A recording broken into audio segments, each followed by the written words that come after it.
West Coast Cookbook and Speakeasy with Chef Justice Putnam. Netrootsradio.com.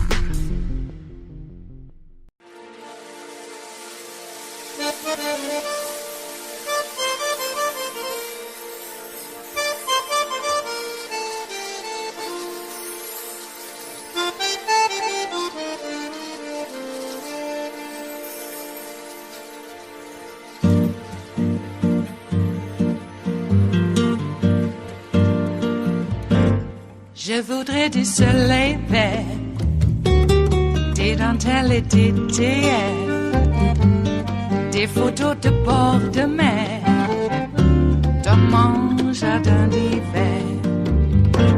Je voudrais de la lumière, comme en Nouvelle-Angleterre. Je veux changer d'atmosphère, dans mon jardin d'hiver. Ma fleur sous la pluie de novembre, tes mains qui courent, je n'en peux plus de t'attendre.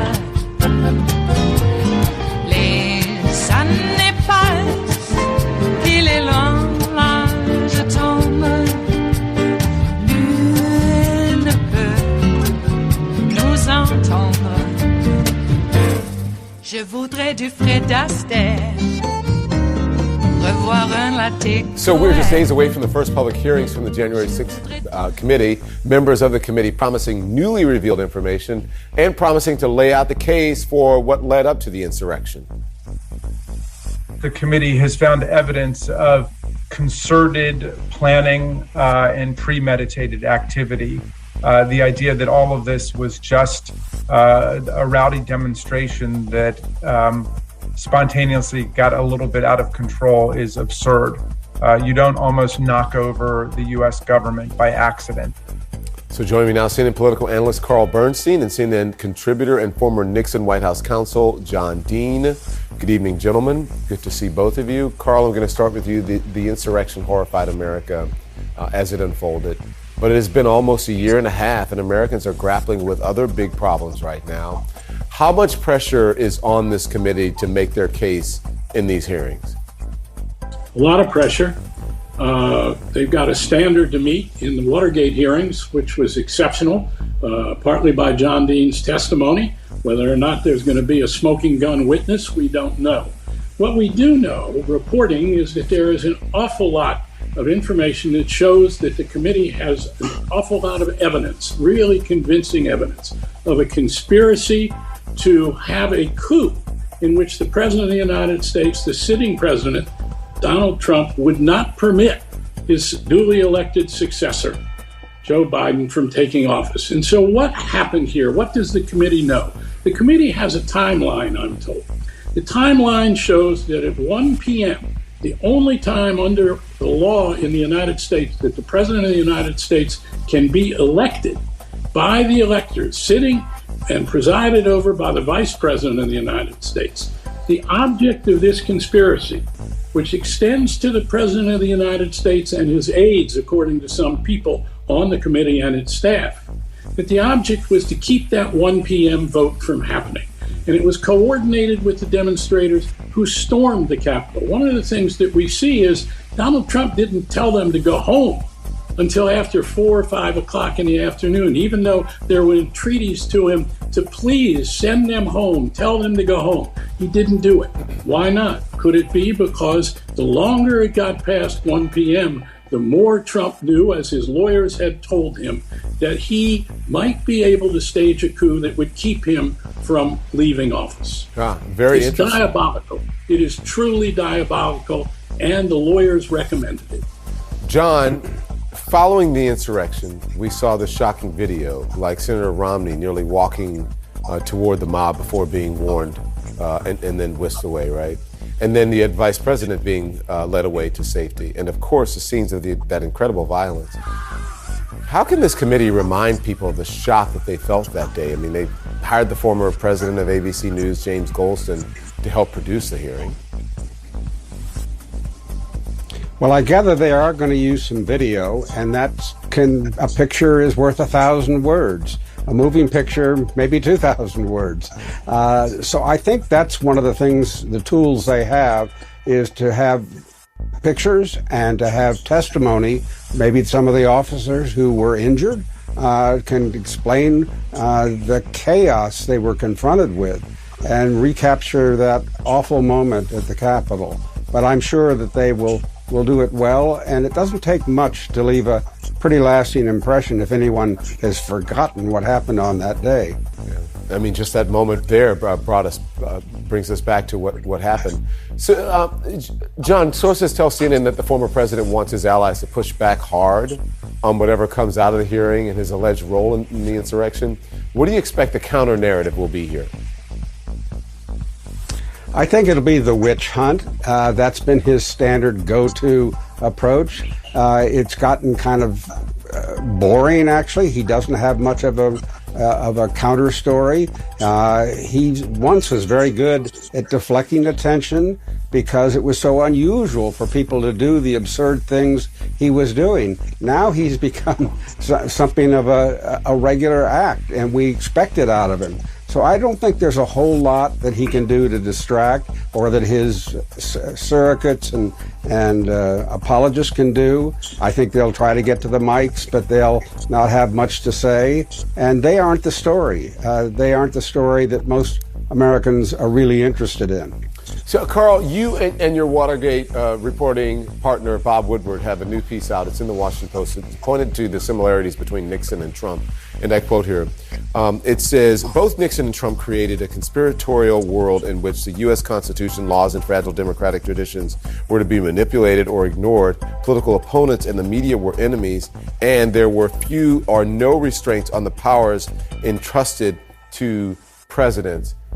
And you argue that Trump surpasses Nixon in the depths he has gone to. Explain that, please. Well, both were criminal presidents, such as we had never seen before Nixon, and Trump built on that criminality.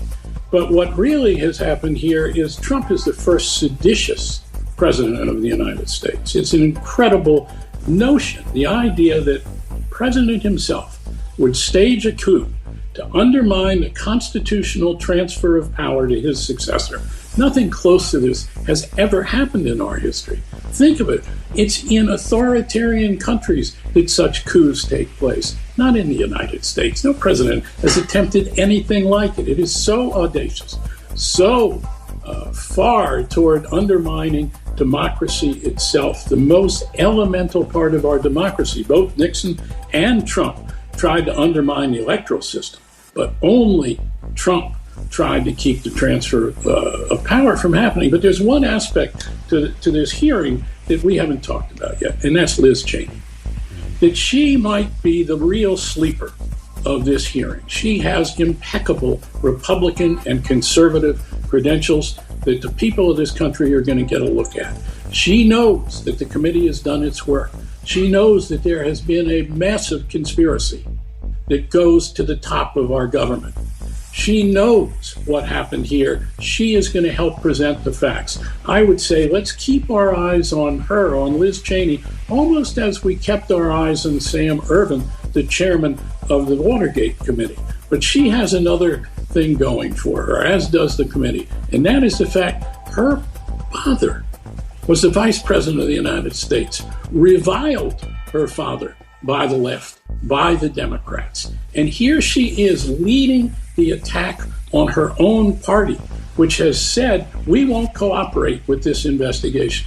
Compare that to the Watergate situation, where it was Republicans who pushed Richard Nixon out of office. Barry Goldwater, the great conservative, 1964 nominee of his party. Bob Woodward and I went to his apartment when we were writing the final days. Goldwater gave himself a big tumbler of whiskey, pulled out his diary from the last days of the Nixon White House, read to us how he and the leadership of the Senate and the House had gone to Nixon, and Nixon had asked, will I be convicted in the Senate in a trial? Goldwater looked at the president and said, Mr. President, you have very few votes, and you do not have mine for acquittal. And that next day, Richard Nixon resigned. That's the power the Republicans have and have not used against Donald Trump. But watch Liz Cheney. It is Tuesday, the 7th of June of 2022, and you are in West Coast Cookbook and Speakeasy. I am your chef de cuisine, Justice Putnam. Gunner the English Bulldog is our snoozing sous chef, and our daily special is Tarrytown Chowder Tuesdays, a small scant dash, a mere pinch of hot smoked Hungarian paprika will make all the difference in the world. It always has, and it always will. Okay, so Oz is the presumptive nominee for the GOP in Pennsylvania, which is interesting because I thought carpetbagging was supposed to be verboten. Yeah, verboten. But apparently this guy not only carpetbags from New Jersey, where he votes and lives, and has no ties to Pennsylvania whatsoever. But at the same time, this guy goes to Turkey and votes there. I don't understand. How is that, okay? I remember Al Gore, and I put this on social media, so those of you who saw this, I apologize for repeating. But anyway, I remember Al Gore giving a speech to a bunch of Vietnamese Buddhists in Hacienda Heights in the San Gabriel Valley of Southern California. And there was such an uproar because he not only gave a speech there, but he collected a fee that he filed in his campaign fund with the SEC. I'm sorry, with the FEC.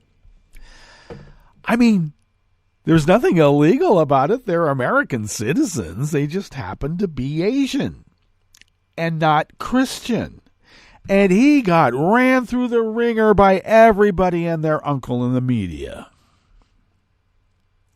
And he had to give the money back. And even then, it wasn't good enough. So how is it that Mehmet Oz can carpetbag from New Jersey into Pennsylvania and also vote in another country? And not a peep out of the media. Oh, they mentioned it, but it's like, in passing. Oh, yeah, and Mehmet Oz also voted in Turkey. La-di-da. Okay. And then we got Serb Gorka, the Hungarian Nazi. Apparently, he's back in good graces and he's back in the States. I don't get it. How are these seditious insurgents able to travel to other countries, get their Nazi dander up, and come back into this country and complain about our oppressive gun laws? Man, I wish they were oppressive.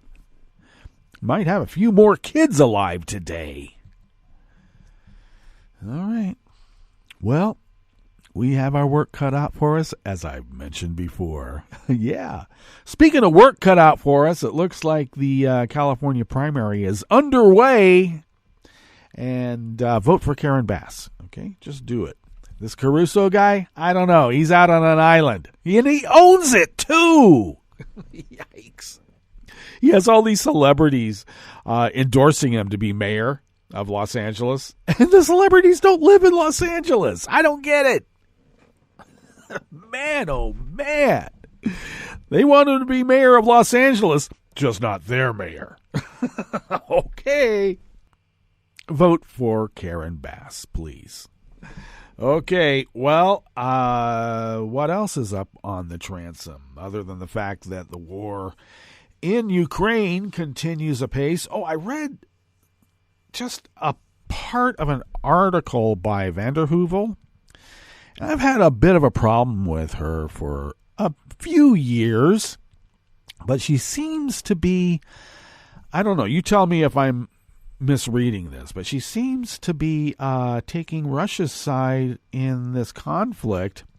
And apparently, according to her, our media obsession with being on the side of Ukraine is causing that conflict to go longer than it should. Now, I don't know what she means by that. Does she mean like we're making such a big deal about it and it's slowing the progress of Russia to take over Ukraine? Is that what she's getting at? Because that's what I thought she was getting at. And look, Vlad's not our friend. I know there's a mobster in the United States right now who used to be the president of the United States. Illegitimate, by the way, but we had to put up with it. Remember that? We didn't storm a Capitol. We didn't take over state houses. We didn't harass school board meetings with guns. We didn't go to election volunteers in the middle of the night with about 24 bikers to harass that person. We never did that.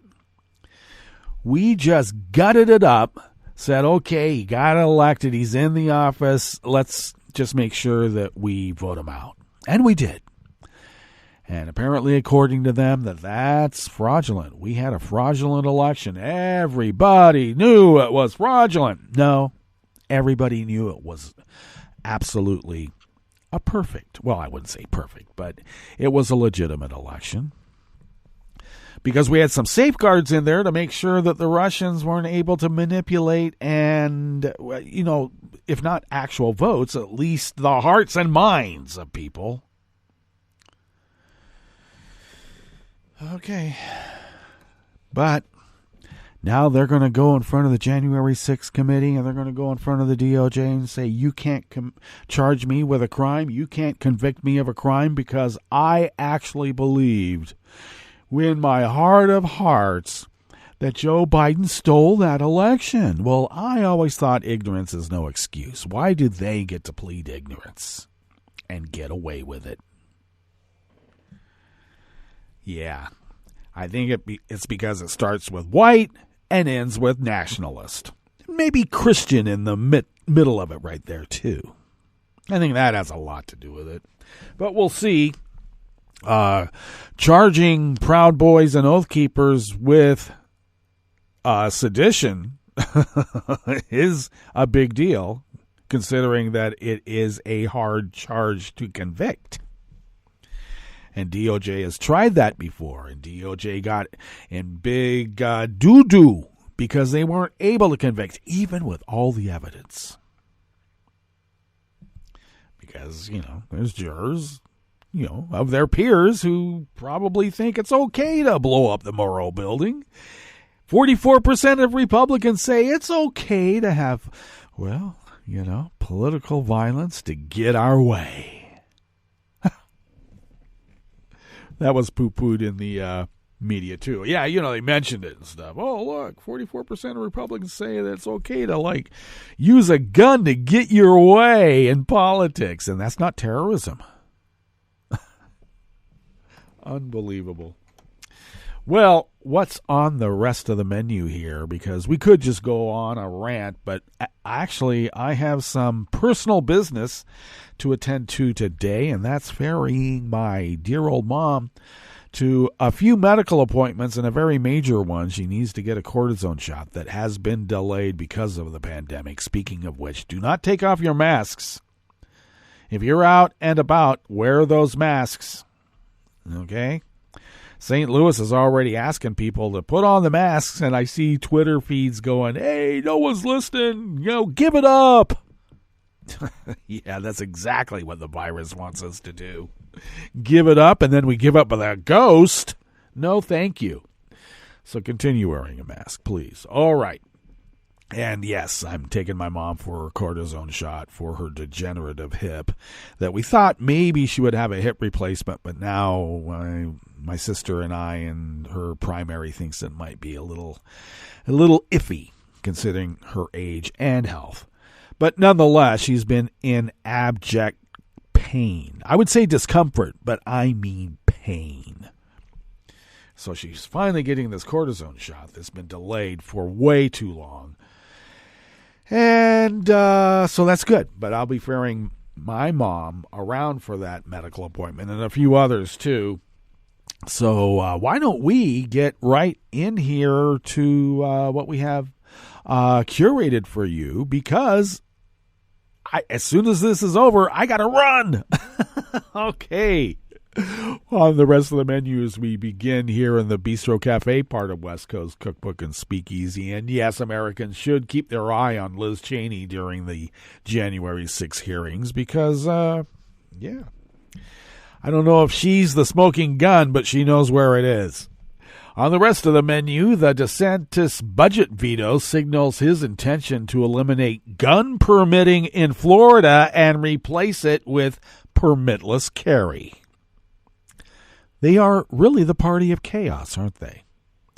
An Arizona judge declined the state Republican Party request to block mail-in voting. Yeah, because, you can't hack paper ballots, and they want to be able to hack the election. And an anti-harassment order has been issued against a sheriff in western Washington state, requiring him to stay away from a black newspaper carrier who was suing him over a confrontation from last year. After the break, we move to the chef's table where Afghan government officials looted tens of millions of dollars from the nation's treasury during the Taliban takeover. And Japan recorded its lowest number of births in more than a century. All that and more on West Coast Cookbook and Speakeasy. Bon appetit.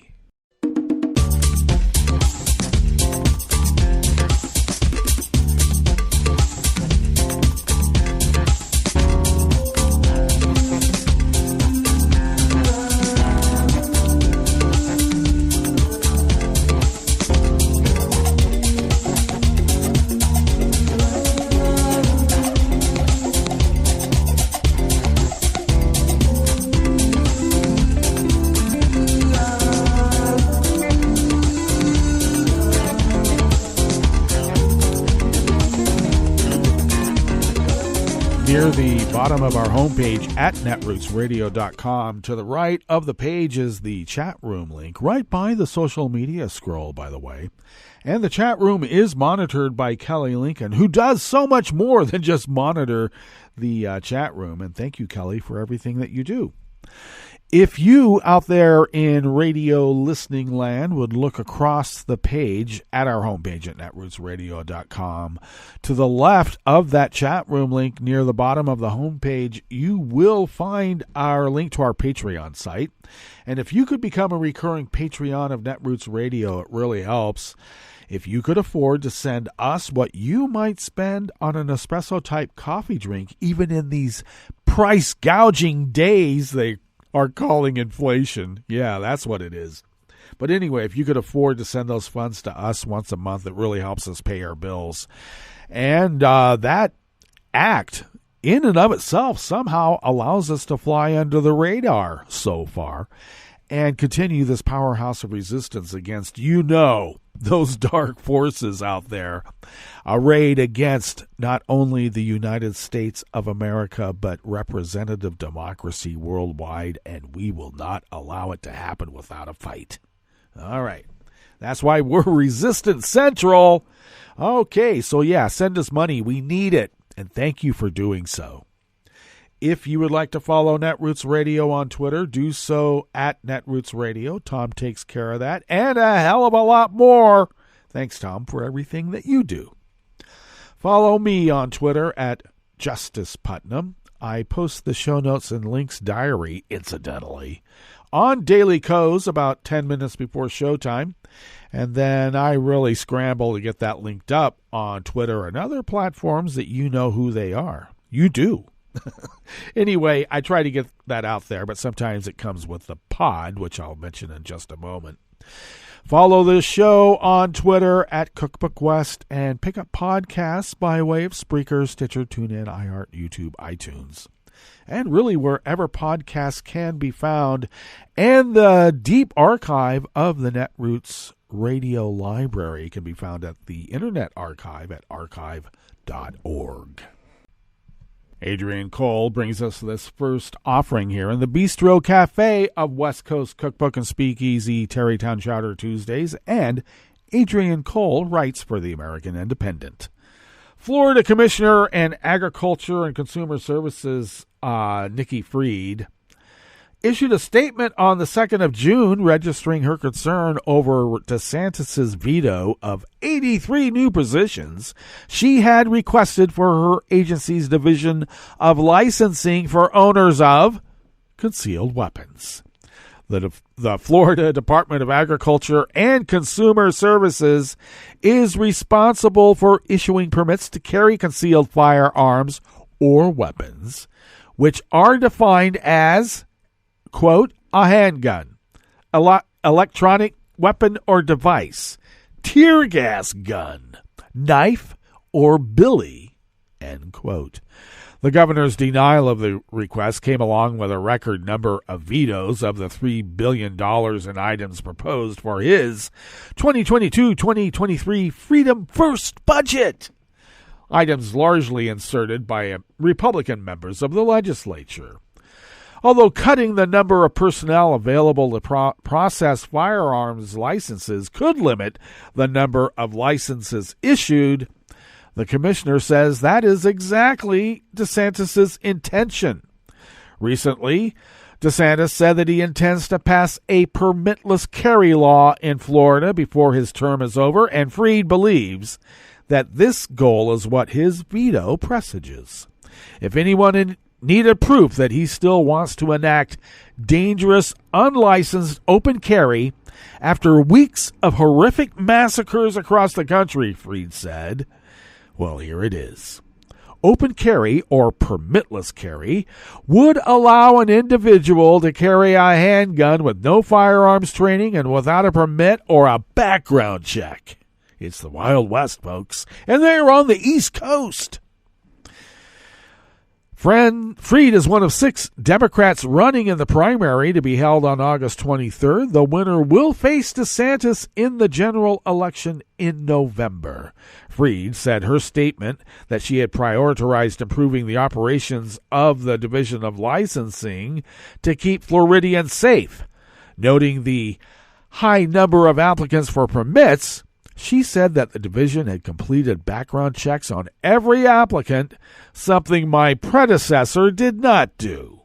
In 2018, Republican Commissioner Adam Putnam, and yeah, distantly related, was criticized after 365 individuals received permits without background checks.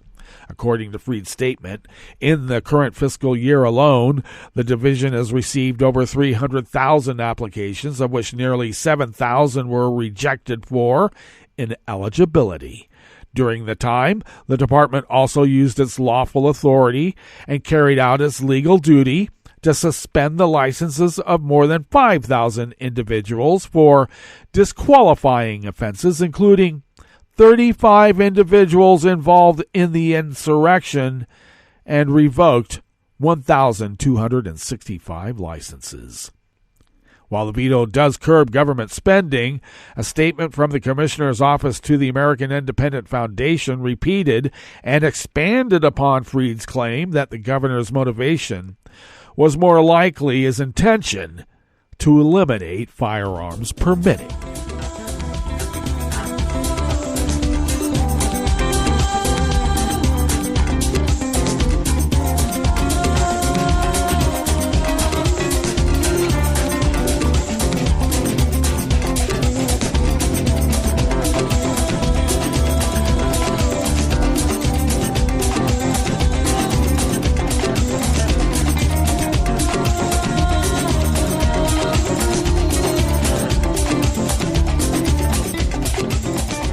Jonathan J. Cooper of the Associated Press brings us this next offering here in the Bistro Cafe of West Coast Cookbook and Speakeasy, Tarrytown Chowder Tuesdays.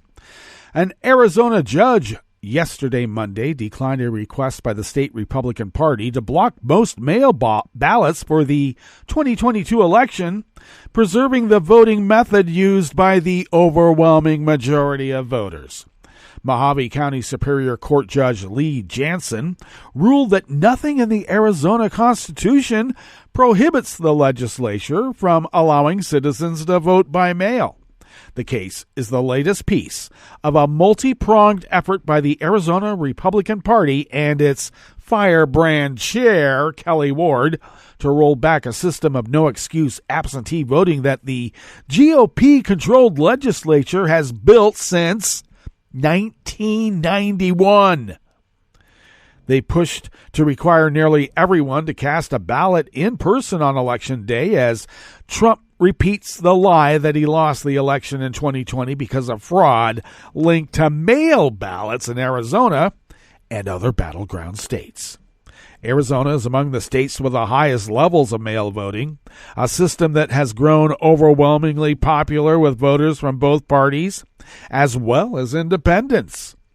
Striking down those laws would have major implications for the 2022 election in Arizona, which includes one of the handful of races that will determine which party controls the U.S. Senate.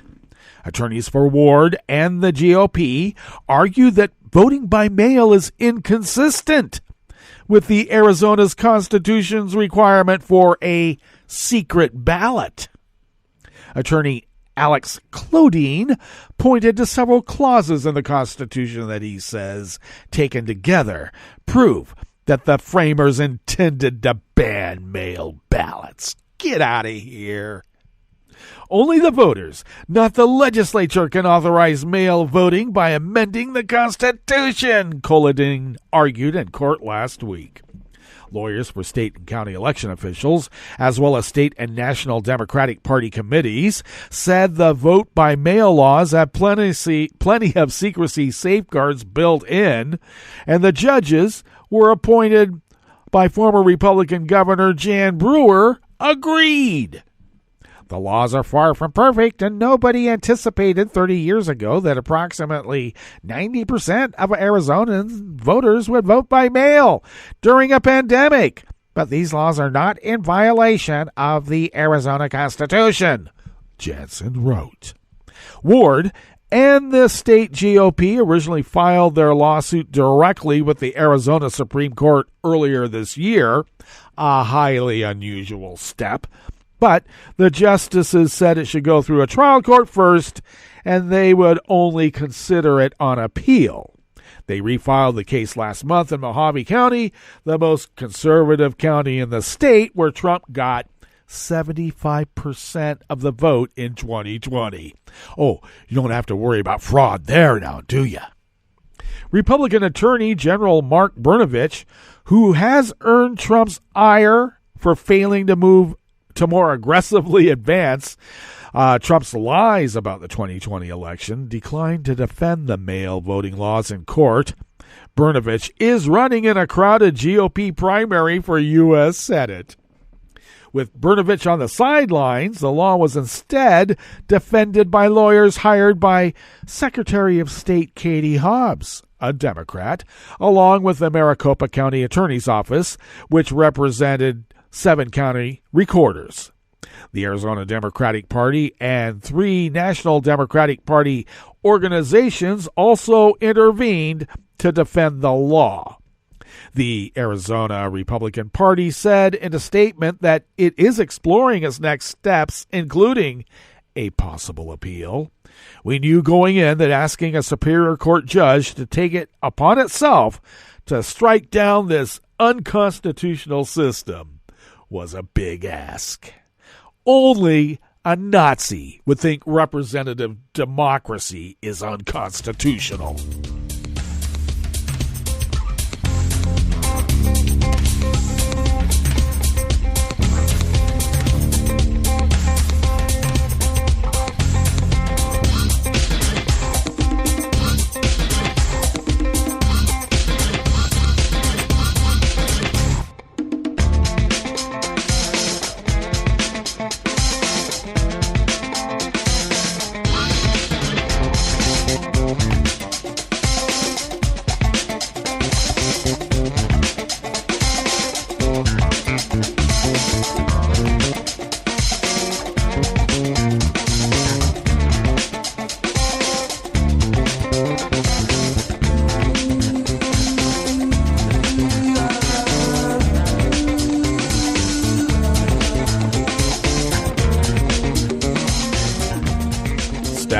Associated Press bring us this final offering in the Bistro Cafe part of West Coast Cookbook and Speakeasy. An anti-harassment order has been issued against a sheriff in western Washington state, requiring him to stay away from a black newspaper carrier who was suing him over a confrontation from last year. Pro Tem Judge Christine Chin, yesterday Monday, cited a course of conduct of unlawful harassment in ruling that Pierce County Sheriff Ed Troyer must steer clear of Cedric Altheimer for 1 year. The ruling came in a virtual hearing on whether to extend a temporary anti-harassment order against Troyer that had been filed last month by an attorney for Altheimer. Chin referred to recent incidents in which Altheimer said Troyer followed him in an SUV, circling around and flashing his lights as Altheimer delivered newspapers in Tacoma.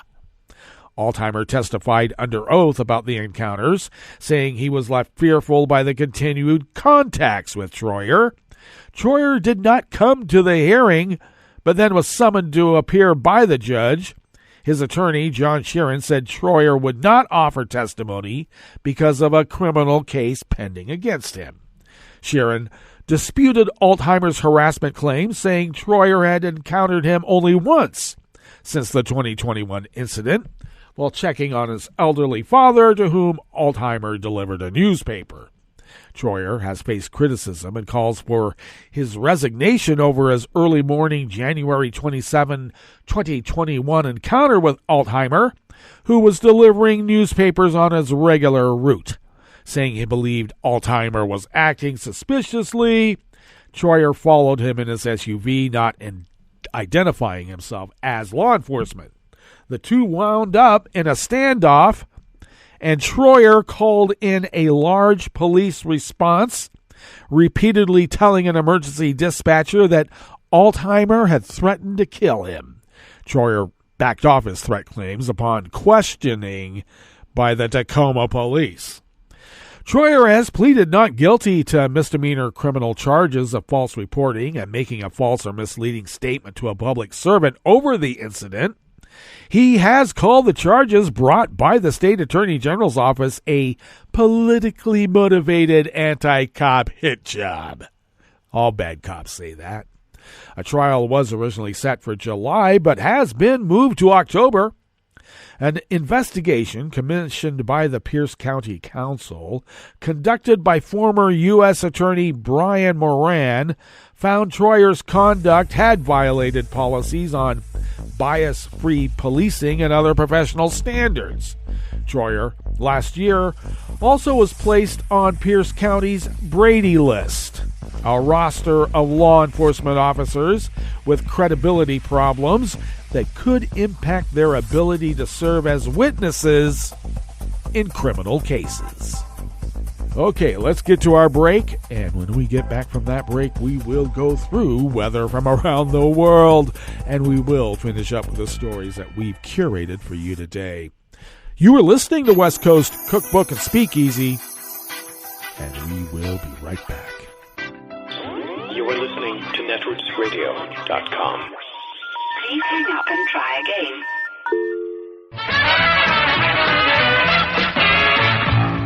From a point at sea to the circles of your mind, a new force is at work for planetary transformation. New radio for a new Earth.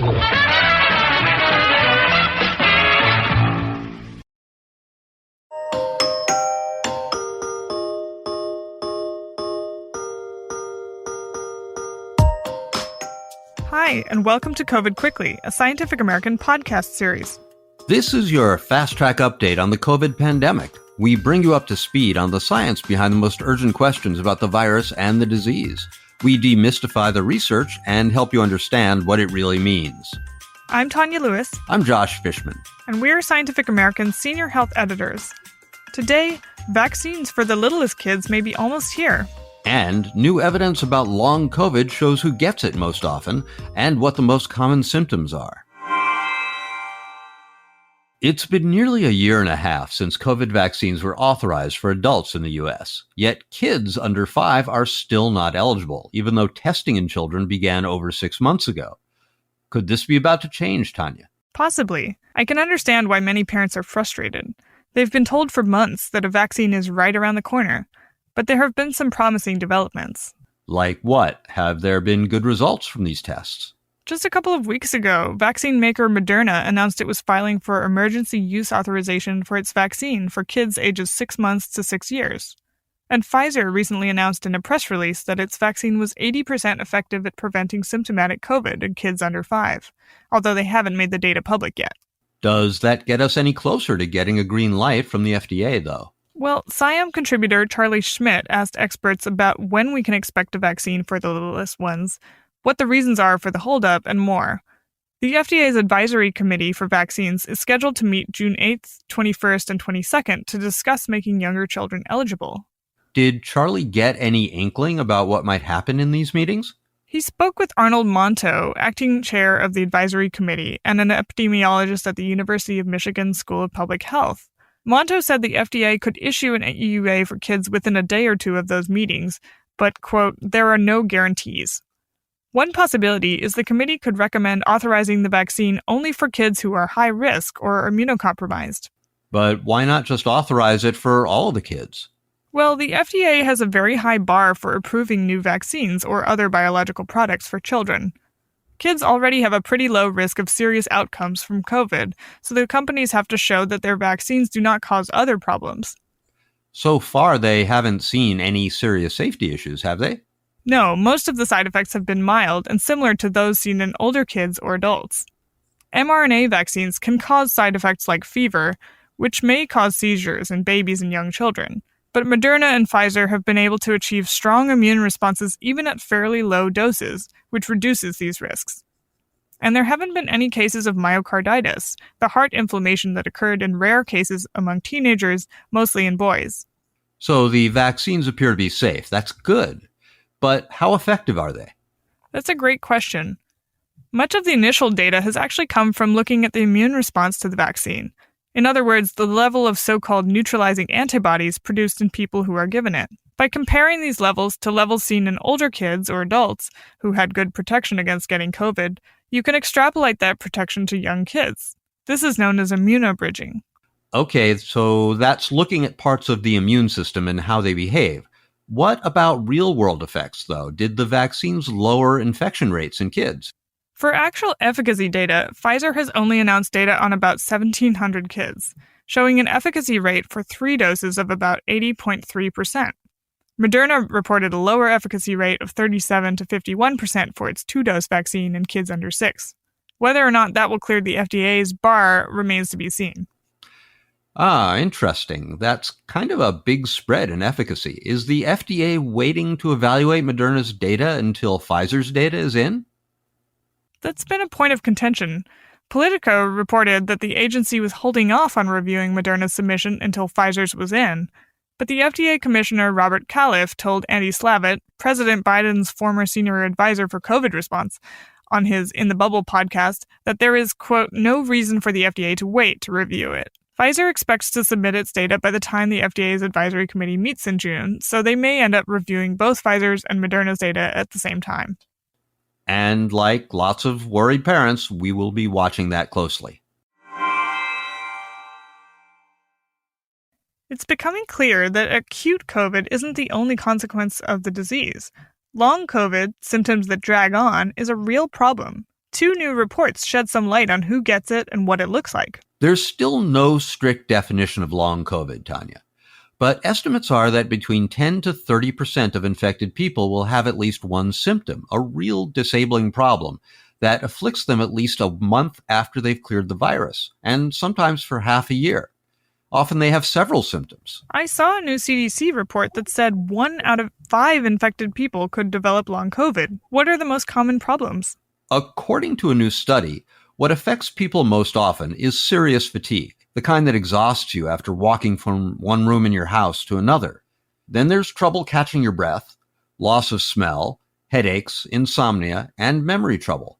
There's also difficulty concentrating, what people often call brain fog.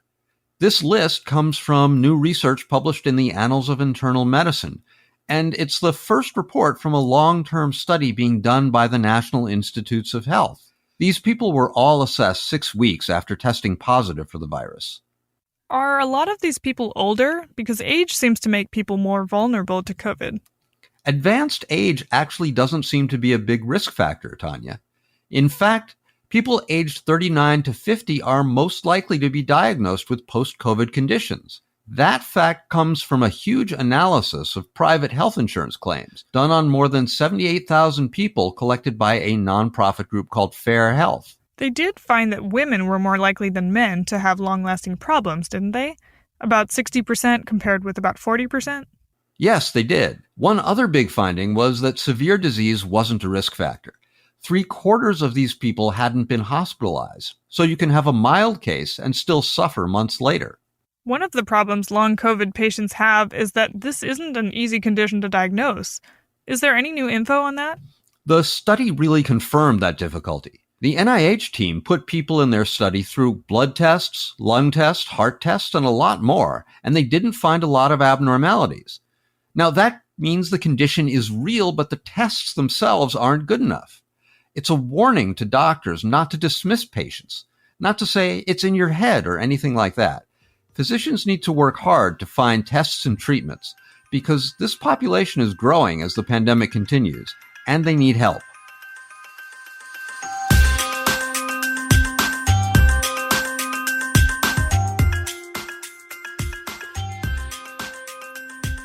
Now you're up to speed. Thanks for joining us. Our show is edited by Jeff Del Vicio and Tulika Bose. Come back in 2 weeks for the next episode of COVID Quickly, and check out SciAm.com for updated and in-depth COVID news.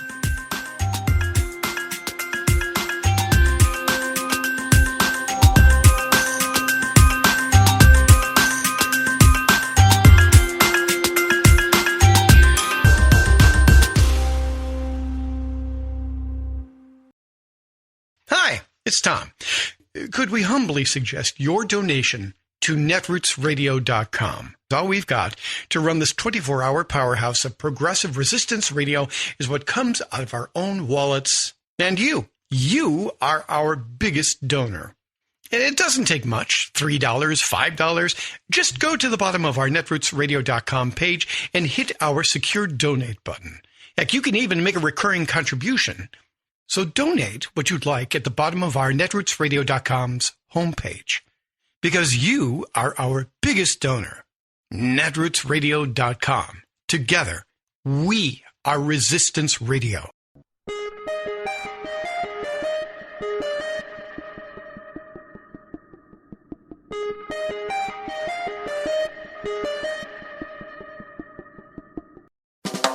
Welcome to 60 Second Civics from the Center for Civic Education. I'm Mark Gage. We are joined again today by a very special guest, Justice Paula Nakayama, an Associate Justice on the Hawaii Supreme Court. Justice Nakayama, why is it important for all Americans to learn about their roles and responsibilities as citizens? This is what makes our country thrive. A well-informed citizenry is the cornerstone of our democracy. Without well-informed citizens, we could not have evolved into the country we are today. That is the magic of our Constitution. We can use it to help us progress as a nation, for example, to achieve voting rights for women and aid our country to become a more perfect union.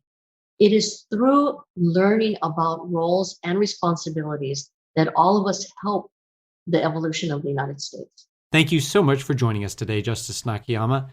That's all for today's podcast.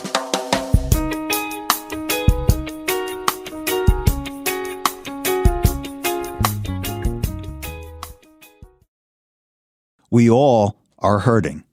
I'm Bill Newman, and this is the Civil Liberties Minute.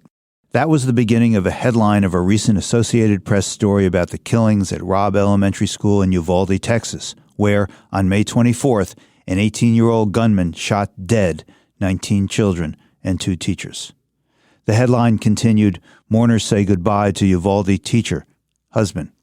The story was about the funeral of Irma Garcia, who was completing her 23rd year as an elementary school teacher. Ms. Garcia and her husband Joe had 4 children, a 7th grader, a high schooler, a college student, and a Marine. 2 days after the shooting, after leaving flowers at his wife's memorial, Joe collapsed and died, apparently of a heart attack. June 28th would have been their 25th wedding anniversary. The Archbishop who spoke at their funeral said of Irma Garcia and the attack in her classroom, quote, "You did what you would have done with your own children. You took care of them until your final breath." Words are insufficient to express our heartbreak at the loss of lives at Robb Elementary. And so we conclude this Civil Liberties Minute with these moments of silence.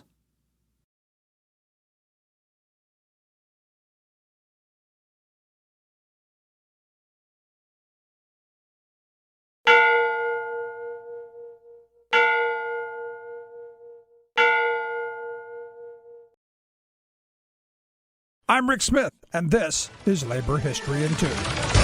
On this day in labor history, the year was 1937. The leader of Lansing, Michigan's United Auto Workers Union, Lester Washburn, returned home in the wee hours of the morning. He had been in Detroit for a meeting. At his home, he found a disturbing scene. His wife was missing, and their phone line had been cut. His children were home alone. He found a public phone and started making calls to find out what happened. He learned that the sheriff had arrested 8 people in a 2 a.m. raid, including his wife. The charge was violating an injunction issued against the strikers at the Capital City Wrecking Company. The action at the plant started in May, part of a wave of strikes led by the United Auto Workers that year. Strike organizers had largely ignored the injunction. Lester had only evaded arrest by not being home. Outraged by the arrests, union leaders called for a workers' holiday. Calls for a general strike echoed throughout the city. It's estimated that as many as 12,000 workers took part in the workers' holiday. Strike supporters also parked their vehicles on roadways and in intersections to block traffic throughout the city. Michigan's Democratic Governor Frank Murphy arrived in Lansing, where he addressed a crowd of more than 4,000 downtown protesters. He pledged to oversee a meeting between the strikers and local authorities. He was able to facilitate the release of those arrested on bond. He also managed to get the Capital City Wrecking Company officials to the bargaining table. The workers' holiday in Lansing was another important chapter of the auto workers' fight to bring union recognition to the auto industry. Labor History in 2 brought to you by the Illinois Labor History Society and The Rick Smith Show. For more information, go to laborhistoryin2.com. Like us on Facebook and follow us on the Twitters at Labor History in 2.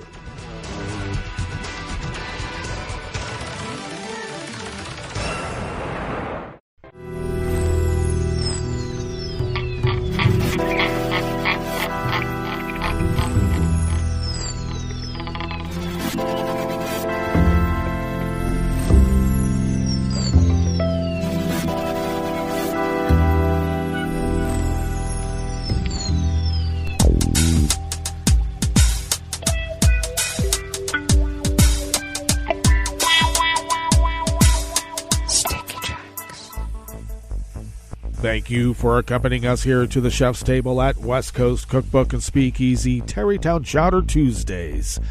We always begin weather from around the world along the banks of the Rogue River in the Rogue River Valley of Southern Oregon on the west coast of the continental United States of America, where it is currently 51 degrees Fahrenheit, expecting a high in the mid to upper 70s, overcast for most of the day with winds out of the north-northwest at 5 to 10 miles per hour, overcast skies tonight with lows in the mid-50s, winds out of the west at 5 to 10 miles per hour, and then cloudy early tomorrow with partial sunshine expected later in the afternoon with highs in the low 80s, winds out of the northwest at 5 to 10 miles per hour.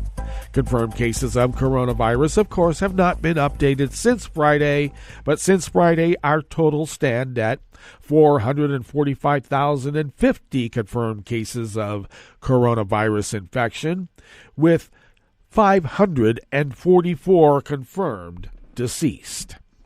Grass pollen is rated very high right outside the window in Rogue River proper. The air quality index for the region is good. It's come down a little bit now. In that good range, it is at 19 parts per million, though that daytime UV index is very high at level 9. Barometric pressure is holding steady at 29.99 inches. Visibility is up to 10 miles. And relative humidity is at a sticky 97%. Sticky. Wow, it's almost tropical. Weather from around the world is brought to you by a crowd of crowdsourced weather stations that a crowd crowdsources from around the world. London is 70 degrees and partly cloudy. Paris is 72 and mostly cloudy. Rome is 92 and fair, and they continue with a heat advisory, so take care. Kyiv is 78 and partly cloudy. Kabul is 73 and partly cloudy. Hong Kong is 78 with a light rain shower.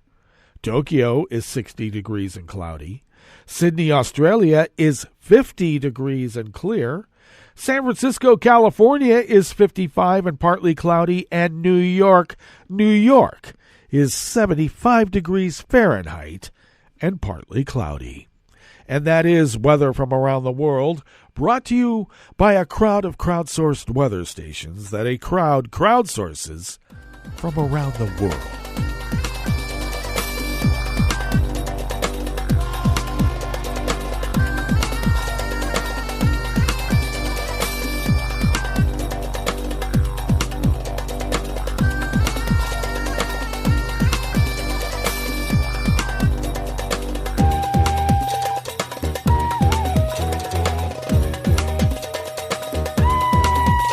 Susanna George of the Washington Post brings us this first amuse-bouche here at the chef's table at West Coast Cookbook and Speakeasy. Tens of millions of dollars disappeared from Afghan government bank accounts during the Taliban takeover in August, according to a U.S. government watchdog report, the latest in a series detailing the collapse of the Afghan government and its military. The assessment by the Special Inspector General for Afghanistan Reconstruction, or SIGAR, examined allegations that Afghan government officials took tens of millions of dollars with them as they fled the country. Former Afghan President Ashraf Ghani was accused of loading millions of dollars onto helicopters that he and his close aides used to flee Kabul as Taliban fighters entered the city. Segar found the theft of millions by Ghani unlikely, but said the former president did leave with some cash, adding that evidence indicates that this number did not exceed $1 million and what may have been closer in value to over $500,000. But tens of millions of dollars remain unaccounted for. Segar found evidence of $5 million taken from the presidential palace and tens of millions from the vault at the National Directorate of Security, the former Afghan government's main intelligence agency.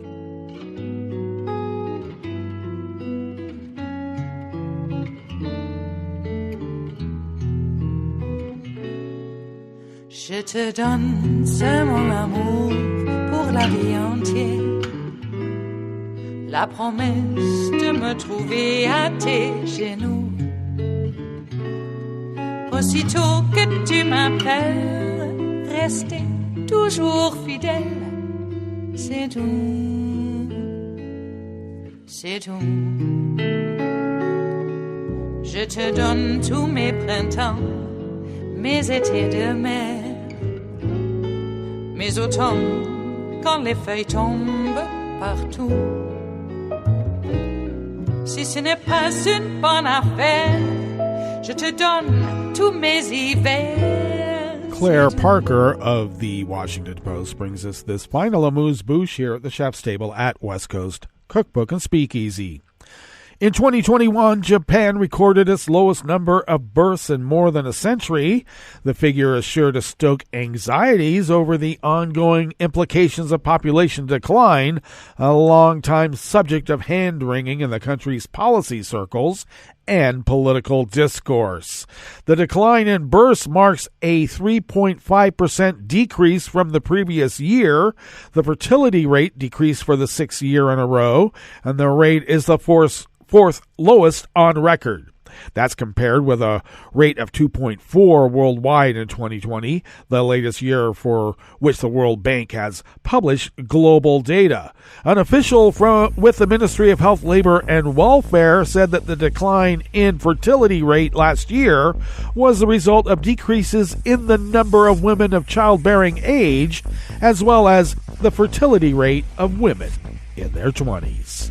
Well, that brings us to the end of our broadcast period for the day, but you do know Netroots Radio broadcasts on, and we will meet up tomorrow for Smothered Benedict Wednesdays. So do stay tuned to Netroots Radio all day and all night for all the breaking news as it breaks, and we will meet up here tomorrow, right here in West Coast Cookbook and Speakeasy. Bon appetit.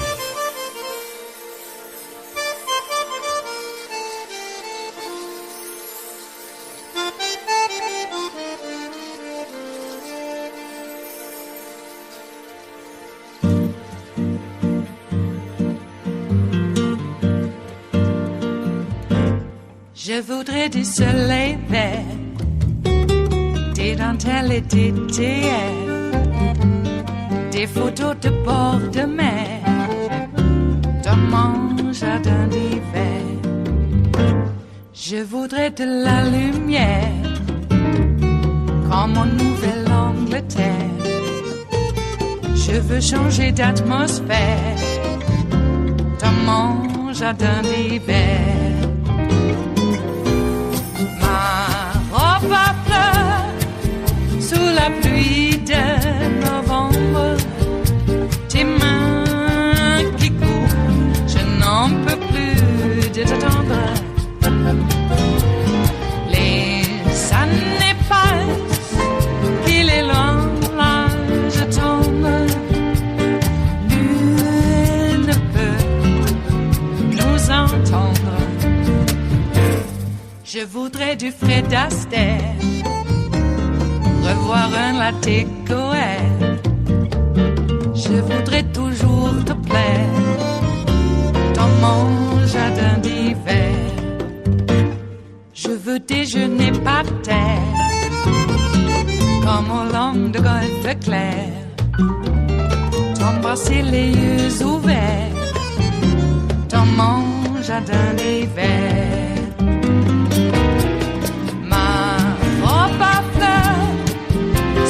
Pluie de novembre, tes mains qui courent, je n'en peux plus de t'attendre. Les années passent, il est loin, là je tombe. Nul ne peut nous entendre.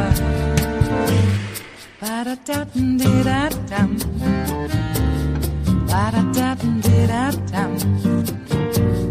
Ba-da-da-dum-di-da-dum. Dans mon jardin d'hiver. Ba-da-da-dum-di-da-dum. Ba-da-da-dum-di-da-dum. Ba-da-da-dum-di-da-dum. Dans mon jardin d'hiver. Dans mon jardin d'hiver. Dans mon jardin d'hiver.